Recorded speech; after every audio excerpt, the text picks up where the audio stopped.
Salve pessoal, muito bom dia, boa tarde ou boa noite.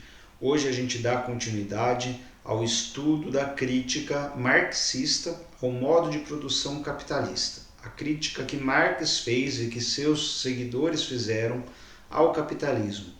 E é importante a gente trabalhar agora um elemento fundamental dessa crítica, que é o impacto que o modo de produção capitalista pode trazer sobre as relações entre seres humanos e a relação do ser humano consigo mesmo. Ou seja, a gente pode chamar isso de um impacto psicológico ou um impacto relacional do modo de produção capitalista. E nessa perspectiva se desenvolveu o conceito de reificação. Reificação vem da palavra res, em latim, que significa coisa. Reificação é a coisificação da subjetividade humana, do sujeito humano. O sujeito humano, a pessoa humana, na relação dada pelo modo de produção capitalista, vai se coisificando. Tanto o ser humano passa a conceber a si mesmo como uma coisa, quanto ao outro também como uma coisa. A gente vai ver como que a tradição marxista desenvolveu essa crítica, principalmente a partir dos estudos de três autores. Além do próprio Karl Marx, tem um filósofo marxista muito importante, húngaro, que se chama George Lukács, ou Lukács. George Lukács foi um marxista húngaro que desenvolveu esse conceito de reificação, e um outro que é Theodor Adorno, que também é um filósofo marxista, com inspiração marxista, e que ajudou a desenvolver esse conceito de reificação. Vamos entender melhor o que é esse conceito. Então aqui eu trouxe para vocês uma apresentação de slides em que eu vou narrando esses slides, né? Eu vou apresentando slide por slide, fazendo alguns comentários para a gente entender melhor esse tema, que é o tema da desumanização e da reificação, que estão relacionados com os conceitos de alienação, estranhamento, fetichismo da mercadoria, alguns dos quais eu vou retomar aqui com vocês. Bom, vamos começar então. A primeira pergunta que a gente tem que fazer, que pode parecer um tanto óbvia, é essa daqui. O que é um ser humano?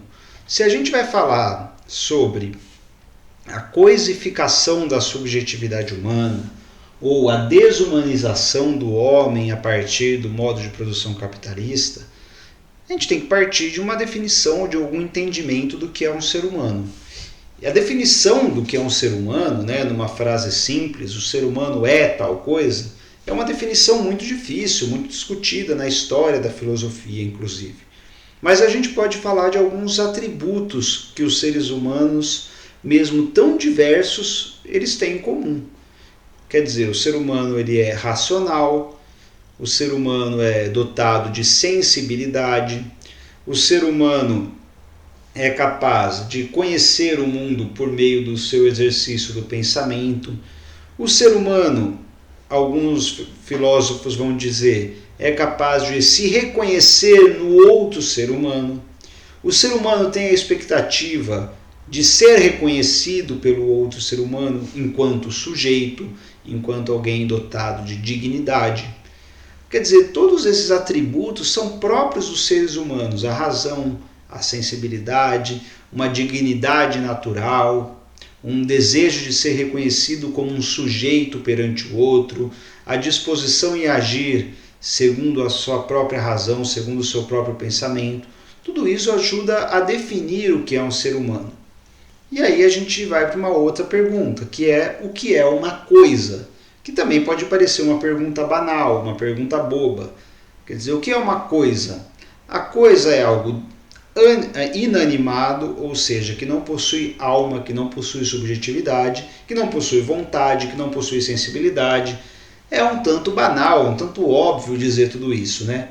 Essas coisas em específico que eu coloquei aí são todas frutos do trabalho humano. São todas frutos da interação humana com o meio ambiente, com a natureza, e que resultam em determinados produtos mediante um determinado modo de produção que os faz produzir. Essas coisas, então, além de serem inanimadas, não têm alma, não têm subjetividade, não têm vontade, não têm pensamento. Além disso tudo, essas coisas são frutos do trabalho humano, são produzidas pelo próprio ser humano dentro de um modo de produção, dentro de um conjunto específico de relações sociais de produção. Com esses elementos que a gente trouxe, já dá para responder a terceira pergunta que eu quero propor para vocês, que é o que diferencia um ser humano de uma coisa. Parece óbvio, né? Todos esses elementos da vontade, da racionalidade, da subjetividade, da autorreflexão, da busca de dignidade, do desejo de ser reconhecido e respeitado, etc. Parece óbvio, mas quando a gente vai olhar a relação entre pessoas e coisas, a relação entre pessoas e pessoas, a gente vai ver que essa diferença não é tão óbvia assim. E esse elemento da coisificação das relações humanas foi muito observado pela tradição da filosofia, da sociologia marxista. Então vamos começar a entender a partir do próprio Karl Marx o que ele vai dizer para a gente a respeito do ser humano diante das relações de trabalho dentro do modo de produção capitalista. A gente vai começar por uma obra que Marx escreveu ainda com 26 anos, muito jovem. Na verdade é um manuscrito, uma obra que ele rascunhou num caderno e que nunca foi publicada, mas depois, lá no século XX, lá por volta de 1930, encontraram esses textos e eles apresentam um esboço de algumas ideias que Marx iria desenvolver já na idade adulta, mais velho, no Capital. Uma das ideias que ele traz ali é o conceito de alienação ou estranhamento. A gente vai ver isso das duas formas, nessas duas palavras que na verdade têm o mesmo significado, são só duas traduções diferentes para o mesmo termo, alienação ou estranhamento. E ele quer dizer o seguinte, esse conceito, alienação, de uma forma bem simplória, a gente pode falar que é um processo de separação de algo que é meu e que passa a ser alheio, passa a ser de outro. A alienação, então, a gente imagina que é simplesmente o fato da pessoa não ser muito bem informada dos acontecimentos, um alienado, ele não tem pensamento crítico. Isso vai ser uma consequência disso daí. Mas a alienação, na análise marxista, é um elemento, um acontecimento, um evento que começa no trabalho, que começa no modo de produção capitalista e suas relações de trabalho, porque ela tem a ver com a separação do trabalhador em relação ao seu próprio trabalho. Vamos entender isso. Nessa obra, Os Manuscritos Econômico-Filosóficos, Marx trabalha o processo de alienação ou estranhamento em 4 etapas, para a gente entender direitinho isso. No primeiro lugar, o trabalhador ele é alienado do produto do seu trabalho, ele é separado do produto do seu trabalho. O que isso quer dizer? Se a gente voltar um pouco na Idade Média, nos artesãos, nas cooperativas de artesanato, as corporações de ofício que tinha na Idade Média, a gente vai ver que o produto do trabalho pertencia ao próprio trabalhador. E aí ele vendia, trocava, fazia o que ele queria com aquilo. Mas o trabalhador ele acompanhava, ele participava de todo o processo produtivo. No caso, se o cara produz sapato, ele está acompanhando, ele está participando desde o processo de extração do couro até o acabamento. Então, o fruto do trabalho pertence a ele e ele faz o que ele quer com esse fruto do trabalho. No modo de produção capitalista, o fruto do trabalho não pertence ao trabalhador. O trabalhador às vezes nem sabe direito qual que é o final, o fruto final do seu trabalho, o produto final que vai sair. O trabalhador pode passar a vida inteira apertando um parafuso, pode passar a vida inteira checando se uma peça está bem encaixada na outra. Enfim, ele não tem acesso direto ao produto do seu trabalho e, principalmente, ele não é dono do produto do seu trabalho. Não pertence a ele o produto do seu trabalho, pertence ao burguês que o emprega. Então, é uma primeira separação. O trabalhador é separado, é alienado, é estranhado do produto do seu trabalho. O produto do seu trabalho é alheio ao trabalhador, é estranho ao trabalhador. Isso acontece porque, aí a gente entra num segundo ponto, o modo de produção capitalista, ele aliena o trabalhador da sua própria força de trabalho. O trabalhador no capitalismo, ele não é dono da sua força de trabalho, ele vende essa força de trabalho para o burguês. O que é a força de trabalho? É a sua energia vital, é a sua capacidade de trabalhar e produzir mercadorias, produzir bens, de modificar a natureza, modificar os meios de produção, agregar valor nesses meios de produção e produzir coisas. Essa força de trabalho, essa capacidade de fazer isso, é vendida para o burguês. Claro, ela é vendida em tempo, só que o tempo de trabalho, e aí é importante a gente pensar no contexto de Marx, que não tinha limite para jornada de trabalho, os caras trabalhavam 14 horas por dia, sem fim de semana, sem férias, né? 16 horas por dia às vezes. Quer dizer, ele vendia todos os dias, todas as suas horas possíveis para poder se alimentar, para poder sobreviver. Então, no fim das contas, o trabalhador acabava sendo alienado, separado da sua própria força de trabalho. Agora, olha isso. O Marx vai falar o seguinte. Nesse processo, o capitalismo instaura um sistema de concorrência. Não só de concorrência entre empresas, mas também de concorrência entre os trabalhadores. Os trabalhadores concorrem entre si por uma vaga de emprego, concorrem entre si por uma promoção, ou seja, ocorre o capitalismo dá início a uma concorrência, uma disputa entre trabalhadores. Ele coloca cada trabalhador buscando a sua própria sobrevivência contra o outro trabalhador. Isso faz com que o trabalhador seja alienado, seja estranhado em relação aos outros. Cada trabalhador passa a ver o outro como um concorrente, como um adversário. Ou seja, ocorre uma alienação, um estranhamento do trabalhador em relação aos outros trabalhadores, aos outros homens, às outras mulheres. O que no limite gera então uma alienação do trabalhador de sua própria humanidade. Ou seja, o trabalhador, depois de ser tanto tempo tratado como coisa, enxergado como coisa pelo burguês, enxergado como inimigo pelo seu companheiro, ele passa também a internalizar essa forma de enxergar. Ele passa também a se conceber, se perceber como algo diferente do gênero humano. Por quê? Porque a gente viu lá atrás que o gênero humano ele comporta sensibilidade, racionalidade, dignidade, liberdade.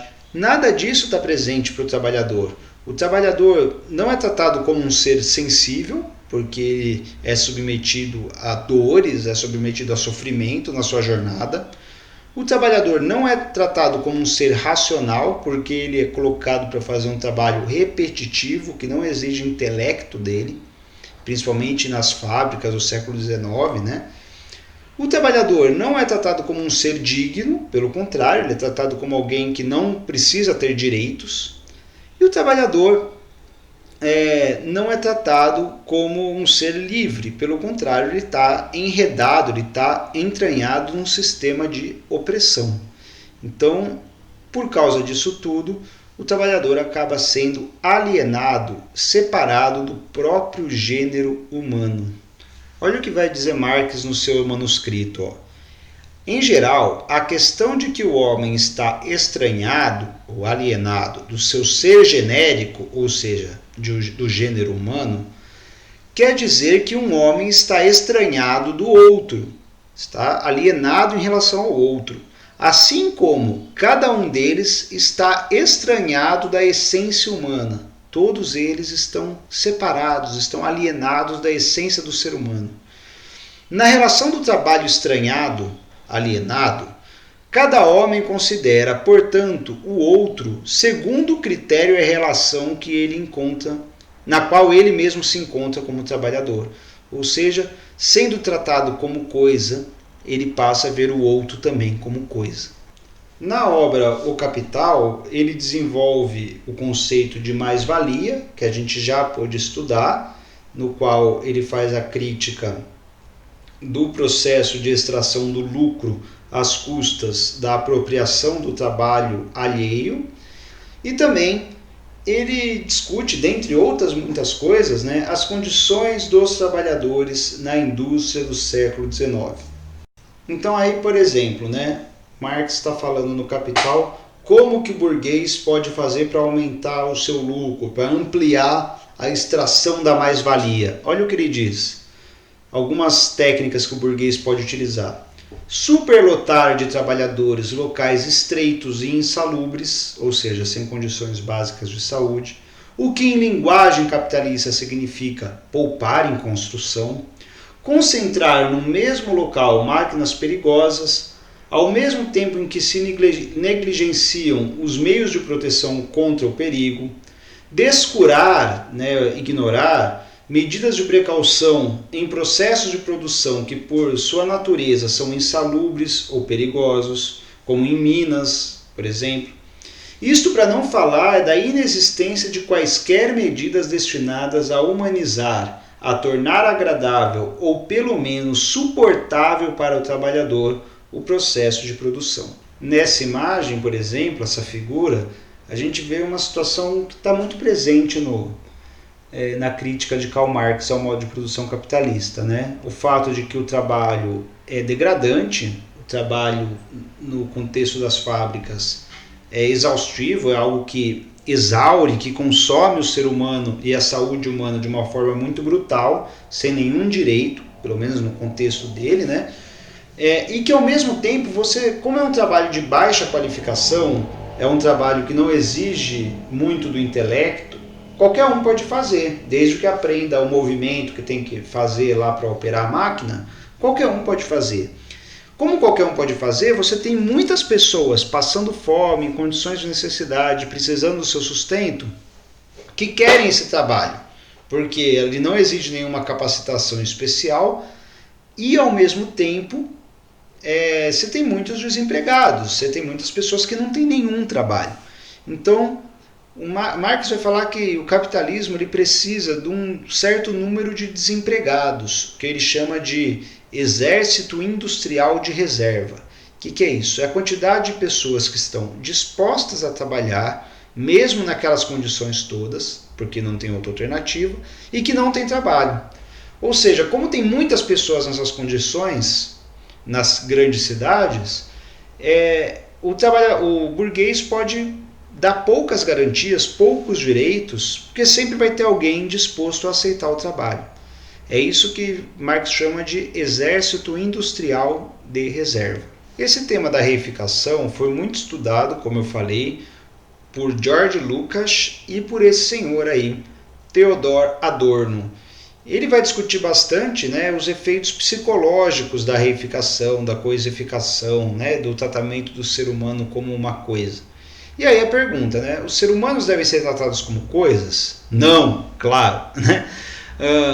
E aí, por quê? E o Adorno vai dizer o seguinte: pessoas que se enquadram cegamente em coletividades transformam-se em algo análogo a coisas brutas e omitem-se como seres humanos.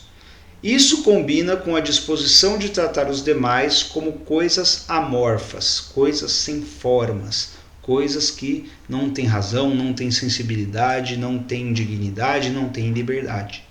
E Adorno vai dar continuidade e vai dizer o seguinte: qual é a consequência da coisificação, a reificação, a desumanização? É que aquele que é duro contra si mesmo se sente no direito de ser duro contra os demais e se vingar da dor que não teve a liberdade de demonstrar, que precisou reprimir. Ou seja, no contexto da exploração do trabalho, no contexto em que cada ser humano só compreende o outro como um instrumento de geração de valor, não como alguém dotado de liberdade, dignidade, sensibilidade, razão, nesse contexto as pessoas são embrutecidas e conforme as pessoas são embrutecidas, elas se sentem no direito de embrutecer o outro. E aí você gera uma reação em cadeia em que ninguém mais se vê a si próprio nem ao outro como um ser humano. Uma reação em cadeia de coisificação, de reificação. O que Adorno vai mostrar é que isso extrapola o ambiente específico do trabalho. A reificação torna-se uma norma geral da sociedade na medida em que todos passam a ver todos os outros como instrumentos, como meios, como ferramentas para a própria satisfação ou para os próprios fins. E ao mesmo tempo todos se acostumam e banalizam o estado de coisa de embrutecimento do ser humano. E aí ele é um judeu, está sendo perseguido pelo regime nazista, e ele vai usar isso como um parâmetro da consequência mais brutal da reificação, que é o Holocausto. Só que a gente tem ainda consequências mesmo hoje, mesmo depois do fim dos campos de concentração, do fim do nazismo, a gente vê diariamente casos desse tipo, né? Então, além dessa imagem à esquerda da Alemanha, um embrutecimento completo do povo judeu, também de outros povos perseguidos pelo Holocausto, né? Ciganos, homossexuais, enfim, várias outras camadas de pessoas também foram perseguidas. Ainda hoje, por exemplo, na ocupação americana do Iraque, que houve aí uma década e meia atrás, vários relatos de tratamento semelhante que ocorreram com outros seres humanos, semelhante ao Holocausto, né? Relatos, imagens como essa, em que o ser humano é embrutecido de uma forma cruel. Em casos ainda mais recentes a gente viu, né? Em 2015, aquela imagem que chocou o mundo da criança que estava numa embarcação de imigrantes que estavam fugindo de uma situação de caos e violência e guerra no seu próprio país, no caso na Síria, e aí ele estava fugindo, tentando uma embarcação ilegal para o Canadá, né, junto com a sua família. Por quê? Porque muitos países não aceitam imigrantes e aí impelem as pessoas a essas embarcações ilegais. Só que a embarcação afundou e foi chegando cadáveres de pessoas no mar na Turquia. E entre esses cadáveres encontrou-se essa criança, né? É uma imagem muito chocante, mas apesar dela ser chocante, ainda hoje a gente vê absurdos cometidos contra imigrantes nos países mais desenvolvidos. E outra imagem que chocou o mundo agora esse ano foi a do George Floyd. Dispensa apresentações, todos vocês tenho certeza que viram, que dá um pouco a dimensão do grau de insensibilidade do ser humano em relação ao outro, que é uma consequência, na análise do Adorno, desse processo de reificação. Então, para concluir, vamos ver o que diz o Adorno, né? O que a sociologia tem a ver com isso? Adorno vai dizer o seguinte: é dever da sociologia, por mais modesto que isso seja, conhecer os mecanismos que tornam os homens assim, que os tornam capazes de tais atos. Para evitar que os homens se tornem assim, a educação deve promover uma conscientização geral desses mecanismos. Então, pessoal, o intuito da aula hoje era apresentar esses conceitos. Eles não são devidamente compreendidos sem a leitura do texto, mas eu acho que com esse vídeo, com essas apresentações, a gente pode ter uma clareza melhor nessa compreensão. Tá certo? Bons estudos a todos e até a semana que vem.